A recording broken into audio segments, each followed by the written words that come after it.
At ito na po ang nagawa natin na bola-bolang gulay na napaka-healthy po. Hindi po tayo gumamit ng meat. Napaka-healthy at napakasarap. So sa mga living healthy dyan, so ito po ang kasagutan kung naghanap po kayo ng bola-bola na hindi kailangan ng meat. So hindi po imposibleng makagawa ng bola-bola na kahit walang meat. So ito po, although gumamit pa rin tayo ng mantika, pero mas lamang na po siya kaysa kung meat talaga ang gagamitin natin. Kasi ito ay kalabasa at carrots lang po.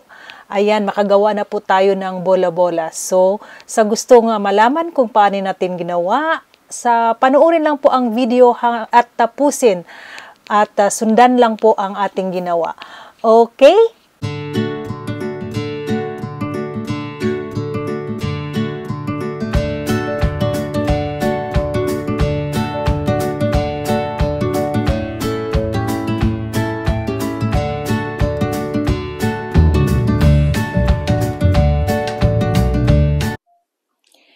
Hello guys! Welcome back to Kusina Kai, and this is Kakay Sato again sa Kay Siyahan. So today's video, may gagawin tayong healthy na bola-bola. So gagamit tayo ng all vegetable, so wala itong no meat po ito. So sa mga living healthy dyan, although hindi naman to masyado, na gagamit pa rin tayo ng mantika, pero lamang siya doon sa may meat talaga. So, ito, ang gagamitin natin is, ang major ingredient natin ay ang kalabasa or squash, and then ang carrots, o di ba? So, napaka-healthy. But before natin umpisahan, huwag kalimutang i-subscribe ang aking channel, Kakay Sato po sa Kay Siyahan. And don't forget to click the notification bell para updated kayo sa lahat ng aking video. At thank you din pala sa lahat ng mga nanonood ko ng huling video ko doon sa Puto Bibingka na maraming nagtatanong. Salamat po ng marami at nagustuhan nyo. Sana magustuhan nyo rin po itong i-share ko. And again, disclaimer po, hindi po tayo professional chef, okay? Gusto ko lang pong i-share ang aking way of cooking, okay? Salamat ng marami, okay? Umpisahan na natin! At para naman sa ating ingredients, so, again, meron tayong, as I've said, carrots at saka kalabasa ang ating main ingredients. Meron tayong cornstarch, meron tayong all-purpose flour, and then meron tayong itlog, then sibuyas, bawang, spring onion, and yung mga seasoning natin mamaya na popost ko lang sa video or lagyan ko ng caption para masundan nyo, okay? Kasi marami na masyado tayong ilagay dito sa ating paglagyan na napakaliit ng ating filming area. Wow, filming area. Okay?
So, tapos na po tayo sa ating finray na ating kalabasa at saka yung ating mixture ng kalabasa at saka yung carrots. So, gagawa na naman tayo ng sauce. So, sa ating sauce, meron tayong 2 cups na water and then brown sugar.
So, ito na po ang ating niluto na gulay na bola-bola at ready na po siya. So, tutuhugin lang natin sa ating barbecue stick para mas maganda siya tingnan at para mas madaling isawsaw sa ating sauce.